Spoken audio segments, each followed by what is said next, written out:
یہ جو سویڈن میں واقع ہوا اور اس سے قبل ٹیری جونز نے جو ہالینڈ میں کیا اور اس طرح کے ملتے جلتے واقعات جو ہوتے رہتے ہیں، یہ اس لیے ہیں کہ یہ لوگ اس کتاب سے ہار گئے ہیں۔ اگر قرآن کا مقابلہ کرنے کی ہمت ہوتی تو یہ کوئی تھوڑا کرنے والا کام تھا۔ آزادی اظہار کی بات کرنے والے، بات بات پہ ڈائیلاگ مکالمے کی بات کرنے والے اس سطحیت پہ کیوں اتر آئے؟ اس لیے کہ قرآن کا مقابلہ ان سے ممکن ہی نہیں ہے، اور قرآن نے چیلنج کر رکھا ہے، اور یہ چیلنج آج کا نہیں ہے، یہ صدیوں سے چیلنج ہے۔ چیلنج یہ نہیں کیا گیا کہ بڑی صورت لے کر آؤ، 3 آیات پر مشتمل ایک صورت ہی لے آؤ، نہیں لا سکے۔ تیرے سامنے یوں دبے لچے فصحا عرب کے بڑے بڑے، کوئی جانے کے منہ میں زبان نہیں بلکہ جسم میں جان نہیں۔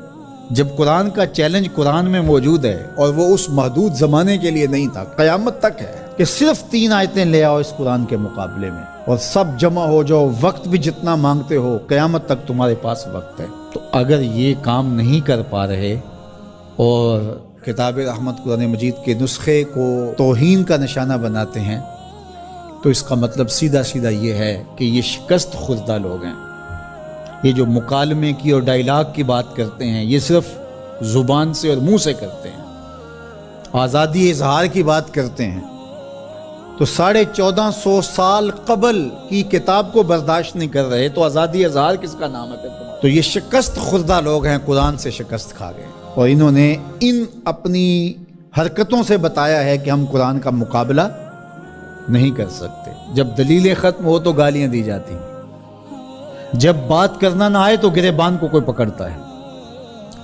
تو قرآن مجید کے ساتھ اہانت امیز سلوک اس بات کی دلیل ہے کہ آج دنیا قرآن کا مقابلہ کرنے سے قاصر ہے، جس طرح ماضی میں قاصر تھی، اور قیامت تک اس کا معاوضہ ممکن نہیں ہے۔ اور جب معاوضہ ممکن نہیں ہوگا تو اوچے ہتھ کنڈے ہوں گے اور اس طرح کی نیچ حرکتیں ہوں گی۔ لوگوں نے لوگوں کے ساتھ لڑائیاں کیا، بھلا کسی نے کتابوں کو بھی جلایا ہے، کسی نے کتابوں کی بھی بے حرمتی کی ہے، کبھی ایسا بھی ہوا ہے؟ اور آج جو مغرب کے قصیدے پڑھتے پھرتے ہیں، یہ ان مکروہ چہروں کو دیکھیں۔ تو آئیے میں اور آپ اس کتاب سے جڑ کر کے اپنی زندگی کو ان بلندیوں پر لے جائیں کہ پھر ہماری گرد راہ کو بھی کوئی چھو نہ سکے۔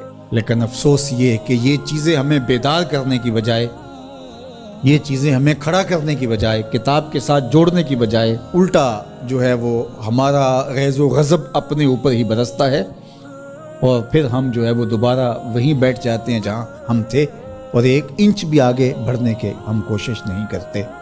یہ واقعات امتوں کو کھڑا کر دیتے ہیں۔ آپ تاریخ پڑھیں، چھوٹے چھوٹے واقعات سے قومیں کھڑی ہو جاتی ہیں، لیکن قوم ہو تو کھڑی ہوگی نا، اور جب قوم ہی نہیں ہوگی تو قیامت بھی ٹوٹ جائے تو کوئی فرق نہیں پڑتا۔ اقبال نے کہا تھا، جس سے تعمیر ہو آدم کی یہ وہ گل ہی نہیں۔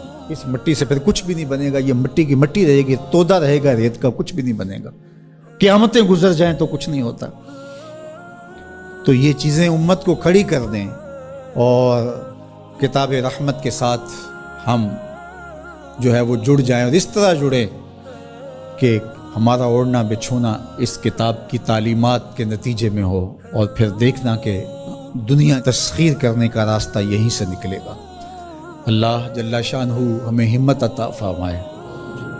اگرچہ ہمارا دل بہت دکھا ہے اس معاملے کے اندر، اور اس وقت پیدر پہ ایسے واقعات ہوتے ہیں کہ ہمارا دل زخمی ہوتا ہے، لیکن ہم اس کا کیا کر سکتے ہیں جب تک ہمارے پاس قوت نہیں ہوگی، شوکت اور حشمت نہیں ہوگی۔ مغلوب قومیں سوائے پیچ و تاب کے اور کیا کر سکتی ہیں؟ غالب قومیں جو ہیں وہ فیصلے کرتی ہیں، اور فیصلے ہی نتیجہ خیز ہوتے ہیں۔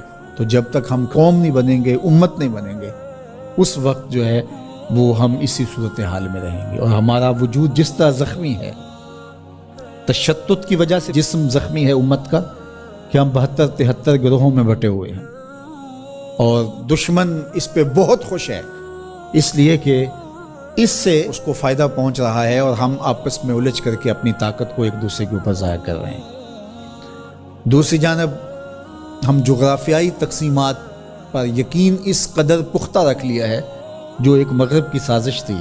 جب سلطنت عثمانیہ ٹوٹی تھی، عرب ممالک کو ٹکڑیوں میں بانٹ دیا گیا، اور باقی ممالک کو جو ایک وحدت تھی امت کی، اس کو تقسیم کر دیا گیا، اور یورپ یونین 27 ممالک کے اوپر خلافت سے تصور دے کے دوبارہ جڑ جاتے ہیں۔ وہ بکھرے ہوئے جڑ کر کے اپنا مشترکہ دفاع، مشترکہ کرنسی اور یہ ساری چیزیں بنا کے تو وہ باقاعدہ 27 ملک جڑ جاتے ہیں. 50 ریاستیں امریکہ کی ہیں جو جڑی ہوئی ہے اور ایک وحدت ہے. تو امت مسلمہ کو ٹکڑے ٹکڑے کر دیا. اور آج دیکھیے کہ ان ملکوں کی باہم لڑائی سے شام کا کیا حال ہو رہا ہے اور یمن کا کیا حال ہو رہا ہے. بلکتے ہوئے یتیموں کے آنسو پوچھنے والا کوئی نہیں. سب کو اپنے مفادات سے غرض ہے. اور یہ امت اس وقت جس طرح زخم خوردہ ہے اور جس اذیت میں مبتلا ہے، کیا کہا جائے اور کیا بولا جائے. ہمارا دیش تو اسلام تھا، چاہے کسی بھی خطے میں رہنے والے ہوں، کسی بھی گوشے کے بسنے والے ہوں. لیکن ہماری شناخت علاقے بن گئے، جغرافیہ بن گیا.